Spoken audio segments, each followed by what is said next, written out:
Everyone, ನಮಸ್ಕಾರ. Welcome back to my YouTube channel. ಎಲ್ಲರೂ ಹೇಗಿದ್ದೀರಾ? ಚೆನ್ನಾಗಿದ್ದೀರಾ ಅಂತ ಅಂದ್ಕೊಳ್ತೀನಿ.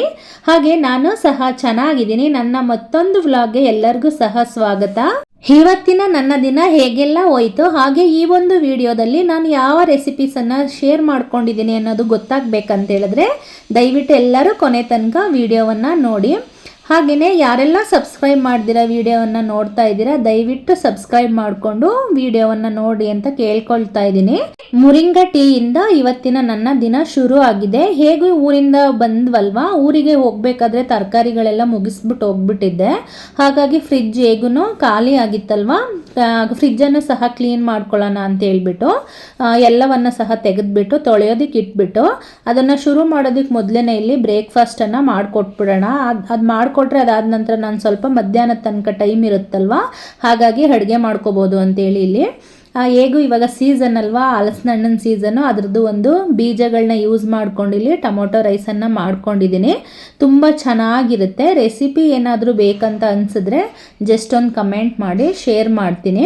ನಾರ್ಮಲ್ ಆಗಿ ಟೊಮೊಟೊ ಬಾತನ್ನು ಯಾವ ರೀತಿಯಾಗಿ ಮಾಡ್ಕೊಳ್ತೀವಿ ಟೊಮೊಟೊ ರೈಸನ್ನು, ಅದ್ರ ಜೊತೆ ನಾವು ಈ ಹಲಸಿನ ಬೀಜವನ್ನು ಸೇರಿಸ್ಕೊಳ್ತಕ್ಕಂಥದ್ದು ಅಷ್ಟೇ.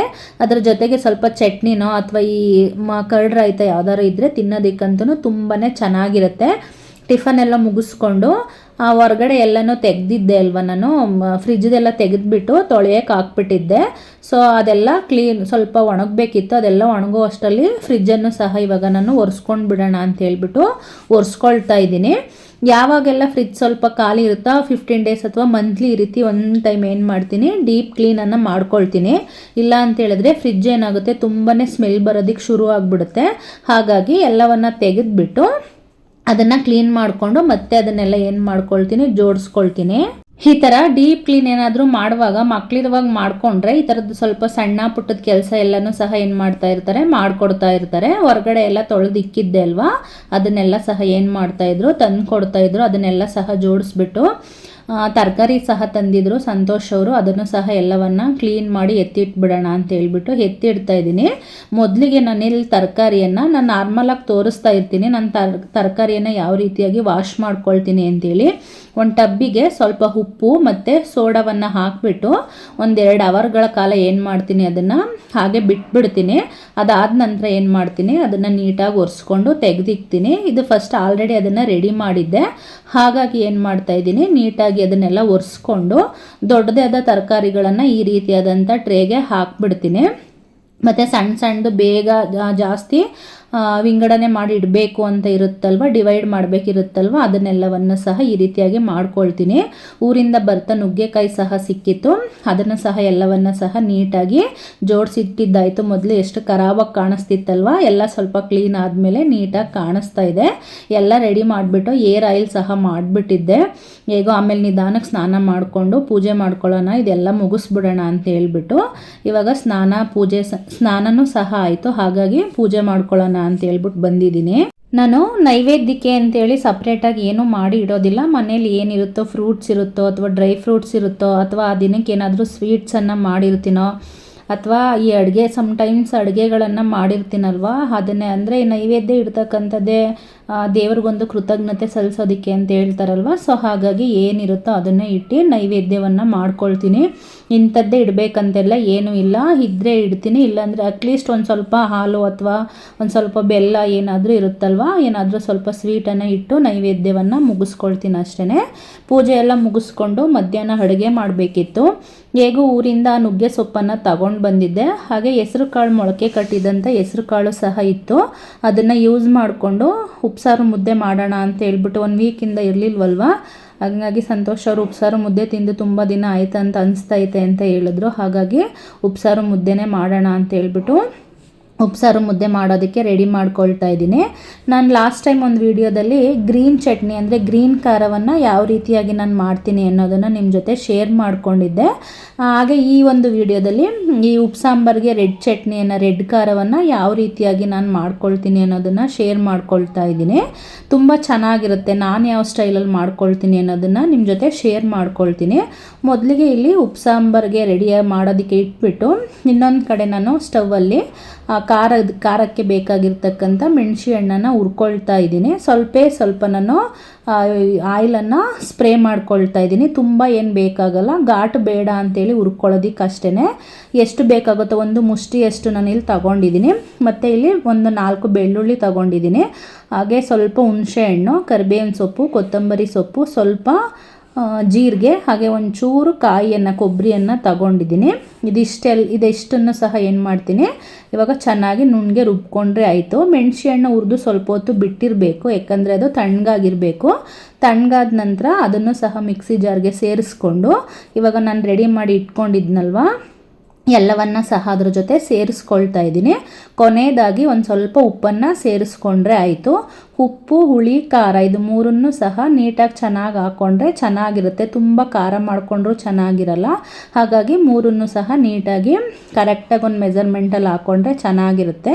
ಮತ್ತು ರುಚಿಗೆ ತಕ್ಕಷ್ಟು ಉಪ್ಪನ್ನು ಸೇರಿಸ್ಕೊಳ್ತಾ ಇದ್ದೀನಿ. ಖಾರ ಜಾಸ್ತಿ ಇರೋದ್ರಿಂದ ಸ್ವಲ್ಪ ಹುಣಸೆ ಹಣ್ಣನ್ನು ಸ್ವಲ್ಪ ಜಾಸ್ತಿ ಹಾಕ್ಕೊಂಡು, ಹಾಗೆಯೇ ಒಂದು ಸ್ವಲ್ಪ ಉಪ್ಪನ್ನು ಸಹ ಕರೆಕ್ಟಾಗಿ ಹಾಕ್ಕೊಂಡ್ರೆ ನೀಟಾಗಿರುತ್ತೆ. ಫಸ್ಟೇ ಜಾಸ್ತಿ ನೀರು ಹಾಕ್ತಕ್ಕಂಥದ್ದು ಬೇಡ, ಸ್ವಲ್ಪ ನೀರನ್ನು ಹಾಕ್ಕೊಂಡು ರುಬ್ಕೋಬೇಕು. ಯಾಕಂದರೆ ಅದು ಗಟ್ಟಿ ಚಟ್ನಿ ಬರಬೇಕಲ್ವ. ಫಸ್ಟೇ ಜಾಸ್ತಿ ಹಾಕ್ಬಿಟ್ರೆ ಚಟ್ನಿ ತುಂಬ ತೆಳುವಾಗಿಬಿಡುತ್ತೆ. ನೋಡಿ, ಈ ರೀತಿಯಾಗಿ ರುಬ್ಕೊಂಡಿದ್ದೀನಿ. ಸ್ವಲ್ಪ ತರಿ ಅಂತಲೇ ರುಬ್ಕೊಳ್ಳಿ, ಚೆನ್ನಾಗಿರುತ್ತೆ.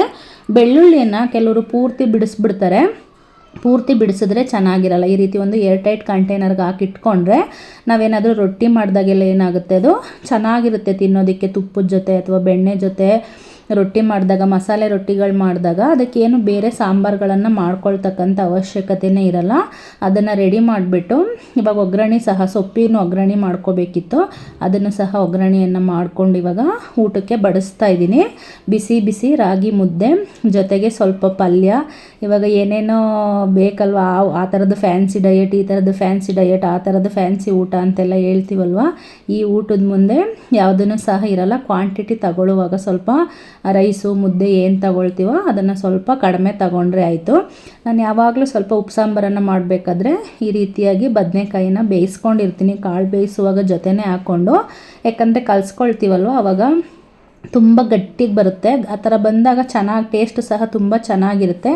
ಇದ್ರ ಜೊತೆನೇ ಸ್ವಲ್ಪ ಬೆಳ್ಳುಳ್ಳಿ ಅಥವಾ ಸ್ವಲ್ಪ ಕೊತ್ತಂಬರಿ ಸೊಪ್ಪು ಇದನ್ನು ಸಹ ಸೇರಿಸ್ಕೊಂಡು ಕಲಿಸ್ಕೊಂಡ್ರೆ ತುಂಬ ಚೆನ್ನಾಗಿರುತ್ತೆ.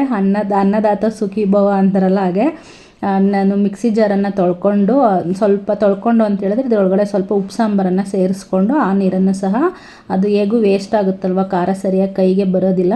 ಹಾಗಾಗಿ ಏನು ಮಾಡ್ತೀನಿ, ಈ ರೀತಿಯಾಗಿ ಮಾಡ್ಕೊಳ್ತೀನಿ. ಈ ರೀತಿಯಾಗಿ ಮಧ್ಯಾಹ್ನದ ಊಟನೂ ಸಹ ಮುಗೀತು. ನೈಟು ಸಾಯಂಕಾಲ ಜೋರು ಮಳೆ ಬರ್ತಾಯಿತ್ತು. ಮಳೆಗೆ ಈಗಂತೂ ಮಳೆ ಬಂದರೆ ಒಳ್ಳೆ ಫೀಲ್ ಅಂತ ಅನಿಸುತ್ತಲ್ವ. ಅದೊಂಥರ ಸೆಕೆ ಇರೋದಕ್ಕೂ ಅದಕ್ಕೂ ಮಳೆ ಬಂದರೆ ತುಂಬ ತಂಪಾಗಂತ ಅನಿಸುತ್ತೆ. ಹಾಗಾಗಿ ಸ್ಪೈಸಿಯಾಗಿ ಏನಾದರೂ ಮಾಡೋಣ ನೈಟ್ಗೆ ಅಂತ ಅನಿಸ್ತು. ಹಾಗಾಗಿ ಅವಲಕ್ಕಿಯನ್ನು ಯೂಸ್ ಮಾಡಿಕೊಂಡು, ಈಗ ಹೇಗೂ ಮ್ಯಾಂಗೋ ಸೀಸನ್ ಅಲ್ವ, ಮ್ಯಾಂಗೋ ಇರುತ್ತಲ್ವ, ಮ್ಯಾಂಗೋ ಅವಲಕ್ಕಿ ಒಗ್ಗರಣೆ ಮಾಡೋಣ ಅಂತ ಅಂದ್ಕೊಂಡೆ. ತುಂಬಾ ಚೆನ್ನಾಗಿರುತ್ತೆ. ಯಾರಿಗೆಲ್ಲ ಅವಲಕ್ಕಿಯನ್ನು ತಿನ್ನೋದಕ್ಕೆ ಇಷ್ಟ ಆಗಲ್ಲ ಅವ್ರಿಗೂ ಸಹ ಅವಲಕ್ಕಿಯನ್ನು ತಿನ್ನೋದಕ್ಕೆ ಇಷ್ಟ ಆಗುತ್ತೆ. ಹಾಗಾಗಿ ಆ ಒಂದು ರೆಸಿಪಿಯನ್ನು ಸಹ ಇಲ್ಲಿ ನಾನು ನಿಮ್ಮ ಜೊತೆ ಶೇರ್ ಮಾಡ್ಕೊಳ್ತಾ ಇದ್ದೀನಿ. ಆಲ್ರೆಡಿ ಅವಲಕ್ಕಿಯೆಲ್ಲನ್ನು ನೆನೆಸಿ ಇಟ್ಕೊಂಡಿದ್ದೀನಿ. ನಾನು ಯಾವಾಗ ಅಡುಗೆಯನ್ನು ಮಾಡಬೇಕಂತ ಅಂದ್ಕೊಳ್ತೀವೋ ಅವಾಗ 1 ಅವರ್ ಮುಂಚೆನೇ ನೆನೆಸಿ ಇಟ್ಕೊಂಡ್ರೆ ಅವಲಕ್ಕಿ ಉದುರೋಕೆ ಚೆನ್ನಾಗಿ ಬರುತ್ತೆ. ಇವಾಗ ನೆನೆಸಿ ನಾನು ಅದನ್ನು ನೀಟಾಗಿ ರೆಡಿ ಮಾಡಿ ಇಟ್ಕೊಂಡಿದ್ದೀನಿ. ಸ್ವಲ್ಪ ಚೆನ್ನಾಗಿ ತೊಳೆದ್ಬಿಟ್ಟು ನೆನೆಸಿ ಇಟ್ಕೊಂಡ್ರೆ ಆಯಿತು. ನಾರ್ಮಲ್ ಒಗ್ಗರಣೆಯನ್ನು ರೆಡಿ ಮಾಡಿಕೊಂಡ್ರೆ ಆಯಿತು. ಕೆಲವರು ಅವಲಕ್ಕಿ ಚಿತ್ರಾನ್ನ ಅಂತ ಹೇಳ್ತಾರೆ, ಕೆಲವರು ಅವಲಕ್ಕಿ ಉಪ್ಪಿಟ್ಟು ಅಂತ ಹೇಳ್ತಾರೆ, ಕೆಲವರು ಅವಲಕ್ಕಿ ಒಗ್ಗರಣೆ ಅಂತ ಹೇಳ್ತಾರೆ. ನಿಮ್ಮ ಕಡೆ ಏನಂತ ಅಂತೀರೋ ಆ ಥರ ಅಂದ್ಕೊಳ್ಳಿ. ನಮ್ಮ ಕಡೆ ಅವಲಕ್ಕಿ ಒಗ್ಗರಣೆ ಅಂತಲೂ ಅಂತೀವಿ, ಹಾಗೆ ಅವಲಕ್ಕಿ ಉಪ್ಪಿಟ್ಟು ಅಂತಲೂ ಅಂತೀವಿ. ಮೊದಲಿಗೆ ಇಲ್ಲಿ ಬಾಣಲಿಗೆ ಎಣ್ಣೆಯನ್ನು ಹಾಕಿಬಿಟ್ಟು ಅದಕ್ಕೆ ಆದಾದ ನಂತರ ನಾನು ಅದಕ್ಕೆ ಸ್ವಲ್ಪ ಕಡಲೆ ಬೀಜವನ್ನು ಸೇರಿಸ್ಕೊಂಡಿದ್ದೀನಿ. ಈ ಚಿತ್ರಾನ್ನ ಅವಲಕ್ಕಿ ಒಗ್ಗರಣೆ ನಮಗೆ ಯಾವಾಗ ಈ ಕಡಲೆ ಬೀಜ ಕ್ರಿಸ್ಪಿಯಾಗಿ ಸಿಗಬೇಕಂತ ಅನಿಸುತ್ತೋ ಆವಾಗ ಫಸ್ಟೇ ಸಾಸಿವೆ ಜೀರಿಗೆ ಎಲ್ಲವನ್ನು ಹಾಕಬಾರ್ದು. ಜಸ್ಟ್ ಫಸ್ಟೇ ನಾವೇನು ಮಾಡಬೇಕು, ಈ ಕಡಲೆಬೇಳೆ, ಉದ್ದಿನಬೇಳೆ ಮತ್ತು ಈ ಕಡಲೆ ಬೀಜ ಎಲ್ಲವನ್ನು ಸಹ ನೀಟಾಗಿ ಈ ಥರ ಬ್ರೌನ್ ಕಲರ್ ಬರೋ ತನಕ ಹುರ್ಕೋಬೇಕು. ಈ ರೀತಿ ಹುರ್ಕೊಂಡ್ರೆ ಅಷ್ಟೇ ನಮಗೆ ಮತ್ತೆ ಅದು ತಿನ್ನುವಾಗ ಕ್ರಿಸ್ಪಿಯಾಗಿ ಸಿಗುತ್ತೆ. ಇಲ್ಲ ಅಂತ ಹೇಳಿದ್ರೆ ಅದು ಕ್ರಿಸ್ಪಿಯಾಗಿ ಇರೋದಿಲ್ಲ. ಹಾಗಾಗಿ ನಾನು ಫಸ್ಟೇ ಏನು ಮಾಡ್ತೀನಿ, ಕಡಲೆ ಬೀಜವನ್ನು ಸ್ವಲ್ಪ ಹುರ್ಕೊಳ್ತೀನಿ. ಅದಾದಮೇಲೆ ನಾನು ಏನು ಬೇಕಿದ್ರೂ ಇವಾಗ ಕಡಲೆಬೇಳೆ, ಉದ್ದಿನಬೇಳೆ ಏನಾದರೂ ಹಾಕೋದಿದ್ರೆ ಹಾಕ್ಕೊಳ್ತೀನಿ. ಇದೆಲ್ಲ ಚೆನ್ನಾಗಿ ಬೆಂದಾದಮೇಲೆ ಸ್ವಲ್ಪ ಸಾಸಿವೆ ಮತ್ತು ಜೀರಿಗೆಯನ್ನು ಸೇರಿಸ್ಕೊಳ್ತೀನಿ. ಸಾಸಿವೆ ಜೀರಿಗೆ ಸೇರಿಸ್ಕೊಂಡಾದಮೇಲೆ ತುಂಬಾ ಫ್ರೈಯನ್ನು ಮಾಡಬಾರ್ದು, ಒಂದು ಸ್ವಲ್ಪ ಬ್ರೌನಿಷ್ ಬಂದರೆ ಸಾಕಾಗುತ್ತೆ. ಇವಾಗ ಕಟ್ ಮಾಡಿ ಇಟ್ಕೊಂಡಿದ್ದಂಥ ಈರುಳ್ಳಿ, ಕರಿಬೇವು ಹಾಗೆ ಹಸಿಮೆಣಸಿನ್ಕಾಯನ್ನು ಸೇರಿಸ್ಕೊಂಡಿದ್ದೀನಿ. ಮಾವಿನಕಾಯನ್ನು ಸೇರಿಸ್ಕೊಳ್ಳೋದ್ರಿಂದ ಖಾರ ಸ್ವಲ್ಪ ಜಾಸ್ತಿನೇ ಸೇರಿಸ್ಕೋಬೇಕಾಗುತ್ತೆ. ಅದನ್ನು ಸ್ವಲ್ಪ ಬಾಡಿಸಾದ್ಮೇಲೆ ಒಂದು ಕ್ಯಾಪ್ಸಿಕಮನ್ನು ಸೇರಿಸ್ಕೊಳ್ತಾ ಇದ್ದೀನಿ. ಹೆಲ್ದಿಯಾಗಿ ಏನೇನೆಲ್ಲ ಸೇರಿಸ್ಕೋಬೇಕಂತ ಅನಿಸುತ್ತೋ ಅದನ್ನು ಸೇರಿಸ್ಕೋಬೋದು. ಕ್ಯಾರೆಟನ್ನು ತುರಿದ್ಬಿಟ್ಟು ಸಹ ಇದ್ರ ಜೊತೆ ಸೇರಿಸ್ಕೋಬೋದು, ಅದು ತಿನ್ನೋದಕ್ಕೆ ಇಷ್ಟ ಆಗುತ್ತೆ ಅಂತ ಹೇಳಿದ್ರೆ. ನಾನಿಲ್ಲಿ ಸೇರಿಸ್ಕೊಂಡಿಲ್ಲ, ಇದಿಷ್ಟನ್ನೇ ಸೇರಿಸ್ಕೊಂಡಿದ್ದೀನಿ. ಹಾಗೆ ಸ್ವಲ್ಪ ಜೊತೆಗೆ ಕೊತ್ತಂಬರಿ ಸೊಪ್ಪನ್ನು ಈಗ ಸ್ವಲ್ಪ ಹಾಕ್ಕೊಳ್ತೀನಿ, ಕೊನೆಯದಾಗಿ ಸ್ವಲ್ಪ ಸೇರಿಸ್ಕೊಳ್ತೀನಿ. ಇವಾಗ ಇದೆಲ್ಲ ಸ್ವಲ್ಪ ಮೆತ್ತಗಾಗೋ ತನಕ, ಅಂದರೆ ಕಲರ್ ಸ್ವಲ್ಪ ಚೇಂಜ್ ಆಗೋ ತನಕ ಹುರ್ಕೊಂಡು, ಇವಾಗ ಕೊನೆಯದಾಗಿ ಫಸ್ಟೇ ಮ್ಯಾಂಗೋವನ್ನು ಸೇರಿಸ್ಕೊಳ್ತಕ್ಕಂಥದ್ದೇನು ಬೇಕಾಗಿಲ್ಲ, ಕೊನೆಯದಾಗಿ ಸೇರಿಸ್ಕೋಬೇಕು. ತುಂಬ ಬೇಯಿಸ್ಬಿಟ್ರೆ ಮ್ಯಾಂಗೋವನ್ನು ಅಷ್ಟೊಂದು ಟೇಸ್ಟು ಸಿಗೋದಿಲ್ಲ. ಹಾಗಾಗಿ ನಾನು ಕೊನೆಯದಾಗಿ ಅದೆಲ್ಲ ಚೆನ್ನಾಗಿ ಬೆಂದಾದಮೇಲೆ ನಾನು ಮ್ಯಾಂಗೋವನ್ನು ಸೇರಿಸ್ಕೊಳ್ತಾ ಇದ್ದೀನಿ. ಮ್ಯಾಂಗೋದ ಮೇಲೆ ಯಾವುದೇ ರೀತಿಯಾದಂತಹ ಸಿಪ್ಪೆಯನ್ನೆಲ್ಲ ತೊಕ್ಕೆಲ್ಲ ತೆಗೆದಿಲ್ಲ, ಜಸ್ಟ್ ಅದೇ ರೀತಿಯಾಗಿ ತುರ್ಕೊಂಡಿದ್ದೀನಿ. ಆ ಥರನೇ ಬಾಯಿಗೆ ಸಿಗ್ತಾ ಇದೆ ಅಂತಂದರೆ ತಿನ್ನೋದಕ್ಕೆ ತುಂಬ ಚೆನ್ನಾಗಿರುತ್ತೆ. ಹಾಗಾಗಿ ಅದೇ ಥರನೇ ತುರ್ಕೊಂಡಿದ್ದೀನಿ. ಇವಾಗ ರುಚಿಗೆ ತಕ್ಕಷ್ಟು ಉಪ್ಪನ್ನು ಸೇರಿಸ್ಕೊಂಡು ಕೊನೆಯದಾಗಿ ಒಂದು ಸ್ವಲ್ಪ ಅರಿಶಿನ ಪೌಡರು, ಕಲರ್ ಬೇಕಂತ ಅನಿಸಿದ್ರೆ ಚೆನ್ನಾಗಿರುತ್ತಲ್ವ ನೋಡೋದಕ್ಕೆ, ಹಾಗಾಗಿ ಸ್ವಲ್ಪ ಅರಿಶಿನ ಪೌಡ್ರನ್ನು ಸೇರಿಸ್ಕೊಂಡು ಕೊನೆಯದಾಗಿ ಇನ್ನೊಂಚೂರು ಕೊತ್ತಂಬರಿ ಸೊಪ್ಪನ್ನು ಸೇರಿಸ್ಕೊಳ್ತಾ ಇದ್ದೀನಿ. ಮತ್ತು ಒಂದು ಸ್ವಲ್ಪ ಪೆಪ್ಪರ್ ಪೌಡ್ರನ್ನು ಸಹ ಇಲ್ಲಿ ಸೇರಿಸ್ಕೊಳ್ತಾ ಇದ್ದೀನಿ. ಟೇಸ್ಟು ತುಂಬಾ ಚೆನ್ನಾಗಿರುತ್ತೆ. ಹಾಗಾಗಿ ಪೆಪ್ಪರ್ ಪೌಡರ್ ಹಾಕಿದ್ರೇ ಒಂದು ರೀತಿಯಾದಂಥ ಟೇಸ್ಟ್ ಸಿಗುತ್ತೆ. ಎಲ್ಲವನ್ನು ಸೇರಿಸ್ಕೊಂಡು ಇವಾಗ ನೀಟಾಗಿ ಮಿಕ್ಸ್ ಮಾಡ್ಕೋಬೇಕು. ಚೆನ್ನಾಗಿ ಮಿಕ್ಸ್ ಮಾಡಿಕೊಂಡು ಒಂದು 2 ಸೆಕೆಂಡು ಮಾವಿನಕಾಯಿನೂ ಸಹ ಬೇಯಬೇಕಿರುತ್ತಲ್ವ, ಅದನ್ನು ಸಹ ನೀಟಾಗಿ ಬೇಯಿಸ್ಕೊಂಡು ಇವಾಗ ನೆನೆಸಿ ಇಟ್ಕೊಂಡಿದ್ದಂಥ ಅವಲಕ್ಕಿಯನ್ನು ಸಹ ನಾನು ಇದ್ರ ಜೊತೆ ಸೇರಿಸ್ಕೊಳ್ತಾ ಇದ್ದೀನಿ. ಅವಲಕ್ಕಿಯನ್ನು ಯಾವಾಗ ನೆನೆಸಿದ್ದೆ ಆವಾಗಲೇ ಇದ್ರ ಜೊತೆ ನಾನು ಉಪ್ಪನ್ನು ಸೇರಿಸಿನೇ ನೆನೆಸಿದ್ದೆ. ಹಾಗಾಗಿ ಒಗ್ಗರಣೆಗೆ ಎಷ್ಟು ಬೇಕೋ ಅಷ್ಟು ಮಾತ್ರ ಉಪ್ಪನ್ನು ಸೇರಿಸ್ಕೊಂಡಿದ್ದೀನಿ. ಇದಕ್ಕೇನು ಉಪ್ಪನ್ನು ಸೇರಿಸ್ಕೊಳ್ಳಲ್ಲ. ಕೊನೆಯದಾಗಿ ಬೇಕಂತ ಹೇಳಿದ್ರೆ ಟೇಸ್ಟನ್ನು ನೋಡಿಬಿಟ್ಟು ಏನು ಮಾಡ್ತಕ್ಕಂಥದ್ದು ಉಪ್ಪನ್ನು ಸೇರಿಸ್ಕೊಂಡ್ರೆ ಆಯಿತು. ಇವಾಗ ನೀಟಾಗಿ ಮಿಕ್ಸ್ ಮಾಡಿಕೊಂಡ್ರೆ ನಮಗೆ ಮ್ಯಾಂಗೋ ಅವಲಕ್ಕಿ ಒಗ್ಗರಣೆ ರೆಡಿ ಆಗಿಬಿಡುತ್ತೆ. ಇವಾಗ ಮೇಲೆ ಸ್ವಲ್ಪ ನಾನು ಫ್ರೆಶ್ ಕಾಯಿ ತುರಿಯನ್ನು ಸಹ ಸೇರಿಸ್ಕೊಳ್ತಾ ಇದ್ದೀನಿ.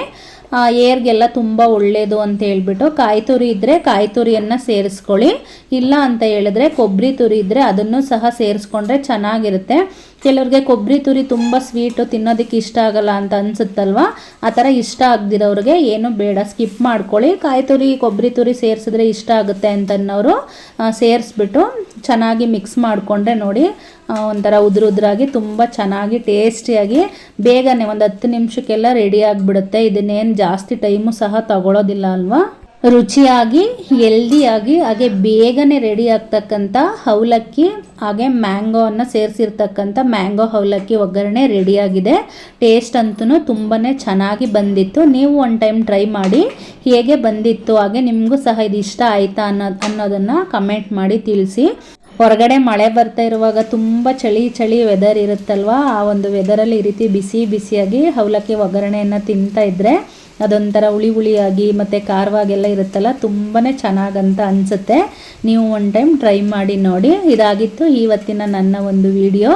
ಎಲ್ಲರೂ ಸಹ ಕೊನೆ ತನಕ ವಿಡಿಯೋವನ್ನು ನೋಡಿದ್ದೀರಾ ಅಂತ ಅಂದ್ಕೊಳ್ತೀನಿ.